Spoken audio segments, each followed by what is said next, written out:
Coming up, we dive in on the conclusion of a long road trip for the Devils and ask the question, in the absence of Jack Hughes, does New Jersey need to change their style of play? We break it down coming up next.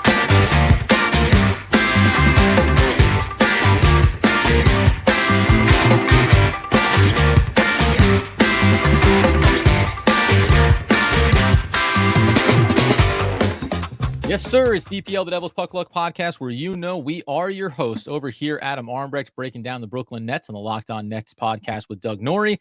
And over there is the 20-plus year season ticket holder, the pulse of the Devils fan base, a man with a plan, not named Stan, Danny McDonough. How are we, sir?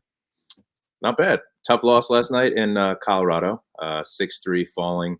Last game of the road trip. A lot of things to clean up, but 2-2 on the road trip. We regroup Friday in Washington. A lot of things to discuss, right? Yeah, I said that as a long, that was a long road trip because that was a 4-game in total, going all the way back to the Wild matchup after having a 3-game homestand. So they end up going 2-2 on the trip, which is nice for them. We're going to talk inside this Colorado game, obviously, but then the global picture is the absence of Jack Hughes. And actually, last night is a good example of it. This is a team that fundamentally we know is going to skate fast. They're going to get out after you. They're going to kill you on the power play. They had 2 power play goals last night as well. But in the end, not having an elite of the elite, not only scorer, but also facilitator in Jack Hughes, I think exposes a little bit how this team is going to maybe struggle in his absence. Do you believe, Danny, that this team can play the same style of hockey without Jack Hughes for the next month? I do. I think they have to. I think actually you can make the argument they missed Nico Hischier last night more than they missed Jack Hughes because the offense and the power play looked fine. Obviously, you're going to miss Jack Hughes as a whole. He's a superstar player. He's one of the best in the league. Nico Hischier is just a defensive centerman that we're definitely missing last night. And the things that we need to clean up are on the defensive side of the puck. Going into the Avalanche game, we knew how fast the Avs were going to be. They're just a fast team. They can create plays. We'll talk about the 10 odd man rushes, which I felt like was 25 man odd rushes for the Colorado Avalanche last night. But, overall, it's been an ongoing theme this season, right? We talk about the goaltending. Is the goaltending good enough to win games and to do well in the playoffs? But more so now you look at the defense and look at everybody in front of Vitek or Akira, and is that sustainable moving forward? You and I always talk about the dozen game, 15-game mark, 20-game mark. We're getting to the point where we're getting close. So, to really answer your question with Jack Hughes, being out, let's presume for the entire month of November, do we really need to change our style of hockey? No, I think we need to focus on the simplistic things that all hockey players need to do, which is really simplifying their game, tape-to-tape passes, strong on the puck, strong through the neutral zone, and we did not see that at all last night. No, I mean, listen, it was crazy, the ebb and flow. This is the second time this season. I forget, you'll remember the matchup where we were like, what was that second period? It was total mayhem. There's penalties going every which way. We'll talk about that big Colton hit, obviously, as well. Dan coming in hot with some of that venom, given that he has a bit of a history when it comes to some of those things. Not the hit itself. It was after the whistle and going at Timo Meier with a cross check to the face, as one does when there's nothing going on and you're waiting for a face-off. So ultimately a big penalty there. That by the way, though, to your point, cleaning up these things. So the Devils go on a very extended power play run there. Then there's multiple penalties inside of that penalty that goes back and forth. There's 4-on-4s, there's 5-on-3s. The Devils tie it up. The Devils get up. They go down. They give up odd man rush goals. And this is why I say, is it sustainable? And I think you're right on the one hand that, yes, it's the same style of hockey. The problem here is their style of hockey, as we've kind of said all season, really needs the defensive pairings to start to step up and anchor this team.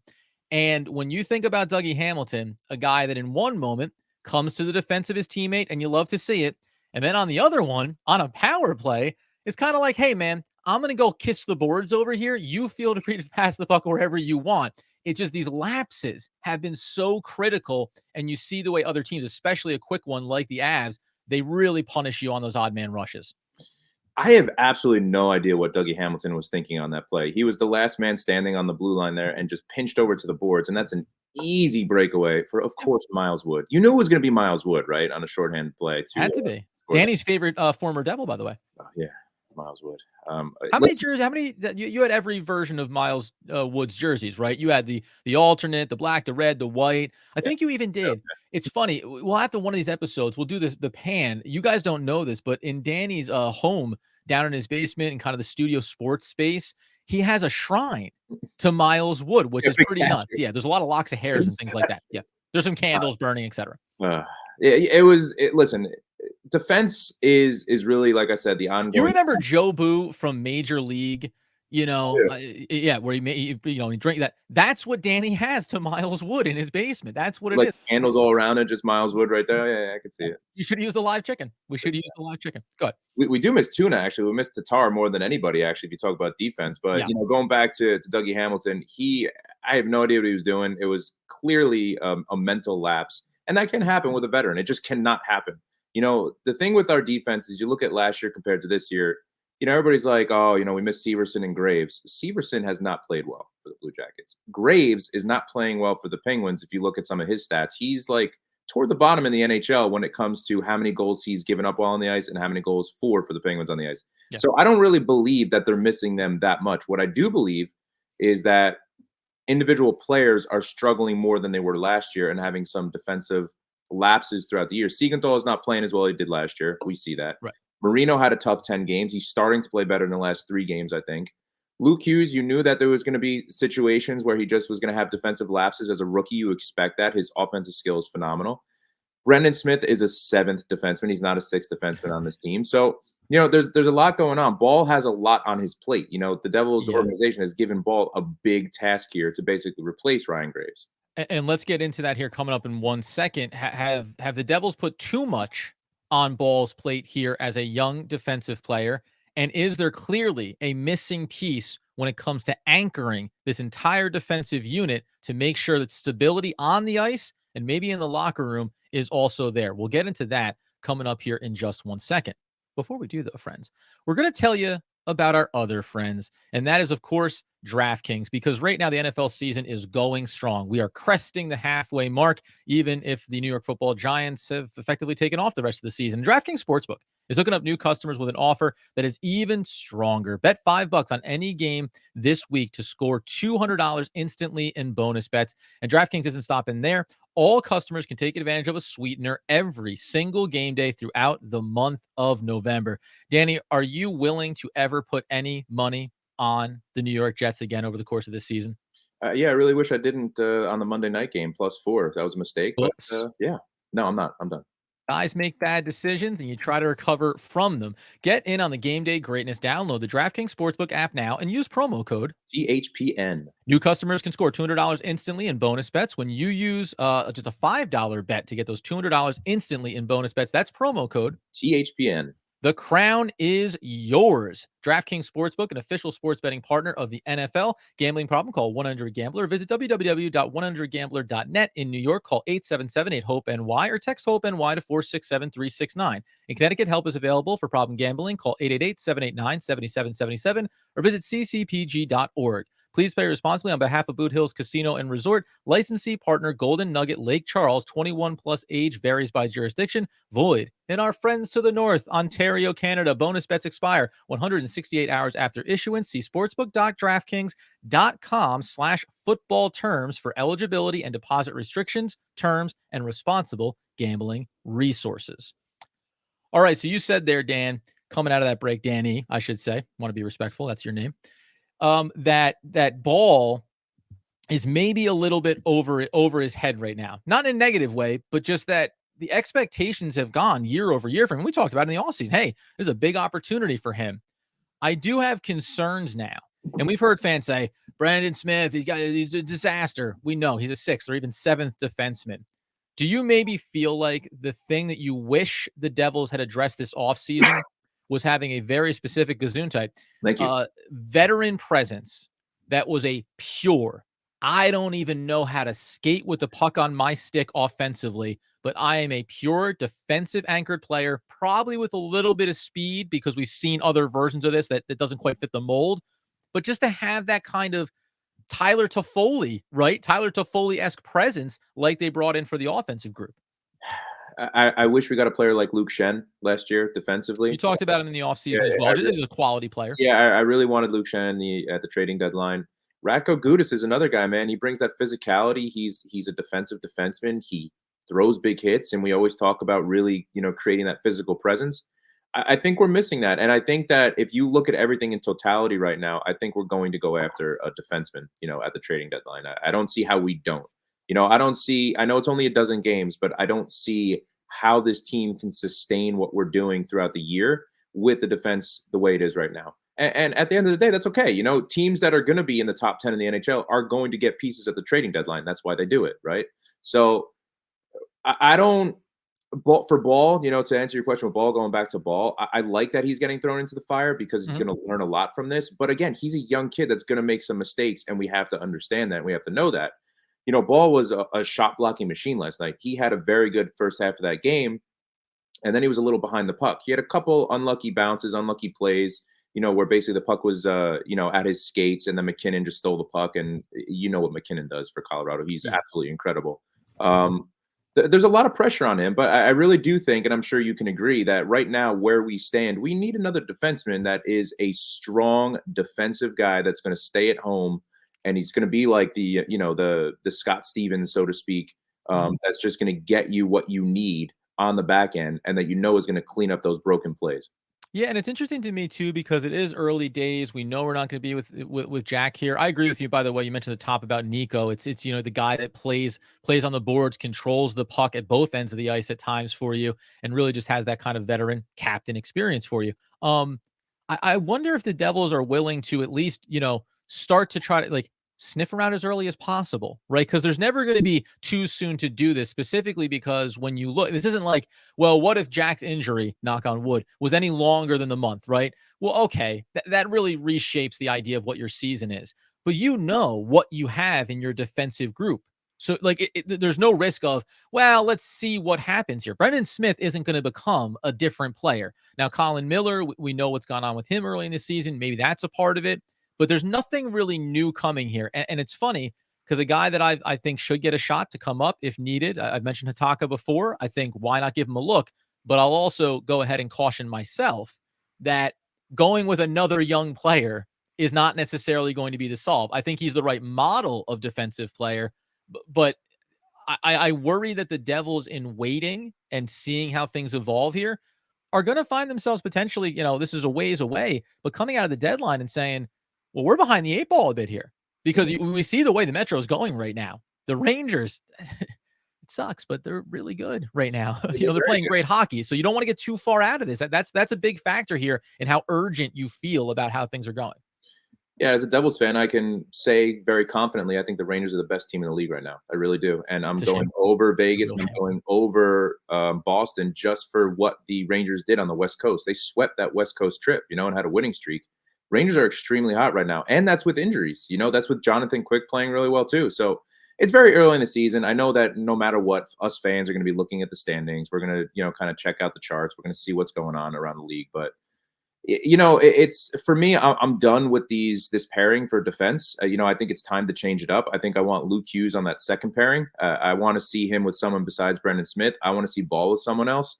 And I'm going to be honest with you. I want to see Hamilton and Siegenthaler separated. I really do. I think Siegenthaler has had some really good moments, and then he's had some really bad moments. And that goes, for Hamilton as well. Hamilton, he made some really good defensive plays. Some good poke checks with a stick. But then it's like, what are you doing, Dougie? There's some plays where it's like, I have absolutely no idea where he is positionally on the ice, behind our own net. And then you're just leaving your guys hanging out to dry. And we have the issues on the front end, with our offensive players that are essentially not coming back defensively and not, taking the responsibilities that we need to. So, yeah, I'm pretty sure you can agree that it's time to change these pairings.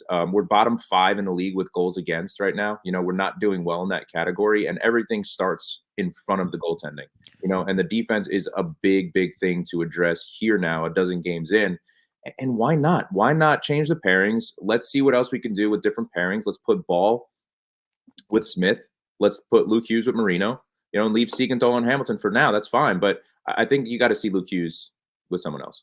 Let's go deeper into those pairings and into fundamentally the way Lindy Ruff approaches this. He's had no problem, and we'll discuss with the injuries some of the different looks here we saw on the offensive end of the ice. He has no problems making adjustments there. Why is he unwilling potentially to mix up some of these defensive pairings, as Danny has mentioned? And I'll remind you what I wanted coming into the season at that end of the ice. We'll do that in just one moment after we tell you about our friends over at Raycon. My goodness, it's never too early to start decorating for the holidays. I mean, some people might disagree. Danny has a full 18-foot snowman outside of his house, but why not take care of some of that early holiday shopping as well before the crowds get packed in and the calendar just gets you kind of sweating a little bit before all those big days come up?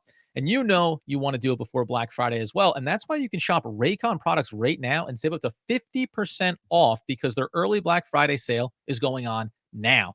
You've heard us talk about Raycon products before. We mentioned, of course, the in-ear earbuds that have great in-ear fit. They have 32-hour battery life and that perfect little comfort level. So you know they're not going to fall out. You can go ahead and run with them. You can go to the gym with them, do your daily routine. Go and listen to some music while you're doing your holiday shopping.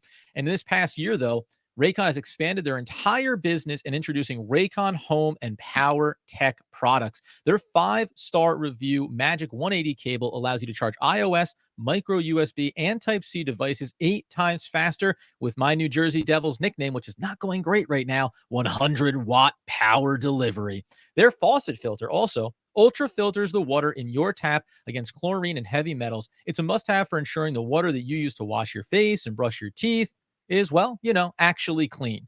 Raycon is now delivering high quality and thoughtful features at half the price of other premium tech brands. It's no wonder their products have been racking up tens of thousands of 5-star reviews. To get everyone in on the holiday shopping spirit a little bit early, Raycon is currently offering 20% off on everything on their website and also with select products up to 50% off. So beat the crowds and save now. Trust me, you do not want to miss out on Raycon's early Black Friday sale. Hurry over to buyraycons.com/ THPN. to get 20 to 50% off site wide. That's buyraycon.com/ THPN.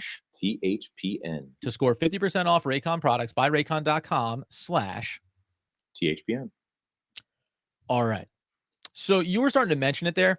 I do want to remind people that in the offseason, and listen, we're going to have a discussion around some of our preseason predictions. Luke Hughes, by the way, offensively, like we've liked what he's done. He needs to do more. You and I were exchanging texts during the game last night of like, with no Jack, Luke's trying to figure some things out. This will be the first time I've ever done this. A very lazy pass from Luke from the point on the power play that led to an odd man rush. And it was that kind of thing. But these adjustments that all these guys are trying to make. So I do need Luke's offensive game to come around here. But I said I wanted Luke on the second line defensive pairing to begin with, because even if you think, well, a veteran, the most veteran player you have in Brendan Smith, okay, fine, consistency. But we know that he can be a little bit inconsistent. Mhm. And I'd rather, as you were saying, pair him with Marino. You want to break up the top line as well. Some version of this, I think, actually helps unlock the other player as much as it can help unlock Luke. Why do you think Lindy shies away from shuffling the defensive lines the same way that he does it with the offensive lines, understanding he's done more of that lately, which we'll talk about because of injuries? I think comfort for Luke Hughes. I think knowing where Brandon Smith's going to be or where he's not going to be is he wants to keep Luke Hughes comfortable. And I think that might be too much reading into it. Clearly, the coaching staff sees something and wants to keep these pairings together, whatever it is, But I You think can't trust Marino, though? Like, you can't trust Marino defensively? listen, they're NHL players, right? Right. They're I mean, NHL yeah, players. exactly. Yeah, exactly. Like, what are we talking about? Brendan Smith's the only guy you can trust to play with Luke? Knock it off. No, I think Luke Hughes just his comfort. I think this is about Luke Hughes, not about Brandon Mm. Smith. I think it's more about just him being comfortable on his pairing. To be used to the player he's playing with. But it's you saw just the small sample size when he was playing Marino. He played well, and I think Luke Hughes is good enough defensively now. He knows what he needs to do defensively. Again, still going to make those mistakes. Yep. But you'd rather have him with Marino. You'd rather have him with Siegenthaler, who are a little bit more defensive minded, obviously, than Brendan Smith. Who's going to make more mistakes than, in my opinion, Marino and Siegenthaler will. So, I'm all about putting Luke Hughes with Marino. I'm about putting Ball with Smith. I think those are two big guys that can throw their weight around, Ball and Smith. I think that you're going to have a pairing there that is going to be physical against the boards. And we saw Ball can skate up the ice. Ball can come into the offensive zone too. So I'd like to see that and keep Siegs and keep Hamilton together for now. But I want to see the change. And you did call that. You wanted to see Marino and Luke together at the beginning of the year. And I think if you're bottom 5 in the NHL with the amount of goals you're giving up, something's gotta change. Like, Right. something has to change. Yeah. So, what are we doing? It's, let's go, Lindy. Like, it is time to change the pairings, and I think Friday's it's a great start. You're at home. The Mhm. crowd is gonna be excited on a Friday night game. Change the pairings, let's see something different on the defensive side of the puck. And for me, man, it's Mm. I wanted to talk about this earlier because I've been a big Palat defender, a very big Palat defender for what he brings, the different intangibles he brings to the game for the Devils. He was atrocious last night. Sure. To me, he turned the puck over so much. The physicality wasn't there. He was so lazy with the puck. I couldn't believe how much he was turning it over. And you saw with Holtz, some of the passes in the center of the ice, some of those giveaways too.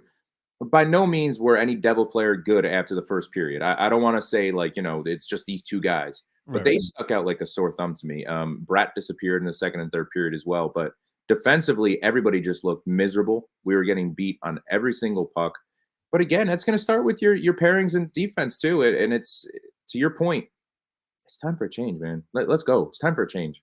Yeah, we talked about, and we're going to do a little preview episode for that Friday night tilt for the Devils getting back at home. Any adjustments that you would make in the short term, long term. Remember, you now have Willman getting reps here for the offensive pairings on the third line. Holt stayed down on the fourth. Tierney has been in the mix. But McLeod is now just elevating his way up this roster and continuing to play really sound hockey. So there are those opportunities to look at some of these guys that you can. And by the way, it goes back even to last year's playoffs. Some guys put seeds of success out there for themselves to say, hey, I can be relied on more. And we're seeing them grow on that over the course of this season.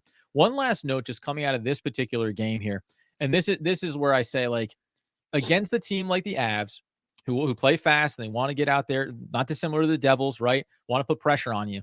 Devils only had 23 shots in this game, Mhm. right? So we talk about the defense, which was a mess last night, but offensively, you got to be better than that. You won the faceoff battle 39-29. You destroyed it in that category. You were successful 2 out of your 6 power plays. You only gave up 1 power play goal to the Avs. They had 21 penalty minutes for the Avs. Remember, like, it's like the power plays are a little muddied here. It was kind of like 13 power plays for the Devils. Yeah. Maybe they should have been even more successful. When you go and look at these, it's so funny, man. Not a lot of takeaways for the Devils, but minimal giveaway. Just 4 giveaways. As awkward as some of these offensive sequences looked for them, it's hard to look at some of these categories and go, "You lost this game 6-3," because that's what it like. These moments of I'll say ineptitude, where you feel like, wait, we are one of the best teams in the league. Like, right? You know what I mean? And I know it's going to happen night to night, but that's what I think has been the most, not concerning. It's been frustrating for me early in the season because these games get away from the Devils Yeah. very quickly. We know they can come back very quickly, but then last night when it got away from them, there wasn't a lot of confidence, at least for me, to say, "Oh, don't worry, watch out, 5-4." No, stop it. You know what I mean? It was like, Yeah. hey, whenever if this game ends at the 18-minute mark in the third period, 2 minutes to go, that's fine. We don't need to play the last two. We don't need a 80% ice goal from the Avs to go ahead and cap this thing off. Listen, if you're going to show any casual NHL fan like this is what the NHL is about and how exciting it is, you're going to turn that second period on with the Devils Avs last night, because physicality, chippiness, Mm-hmm. big hits, questionable hits, offense, shorthanded goals, odd man rushes. I'm going to come out and say it. The Devils are lucky to have lost 6-3. They should have lost 8-0. That's how bad they played from the second period on. Yeah, you They can't. were Those the odd better man, team. 10 odd man rushes. I They were the cannot. listen, they were the better team 5-on-5 for the first 15 minutes of that game. They came out strong. They came out flying. They came out defensively responsible. And you can see how quickly it turns. And the Avs know this too. They know this very well too. The Avalanche lost 7-0 to the Golden Knights. They got Yeah, crushed. They got absolutely demolished.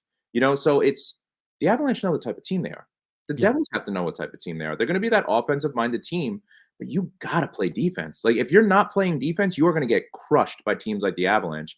And you saw it from the second and third period. That was one of the worst games I've seen the Devils play in a while. And this goes Yeah. back to last year from the second and third period. We talk about the slow starts that we've had going against the Panthers, right? We were down 4-0 going into the third. We took 40 minutes of hockey off. The second and third period of the Avalanche game for the Devils was worse than that game. Yeah. That's how bad to me it was. And it's coming back to discipline.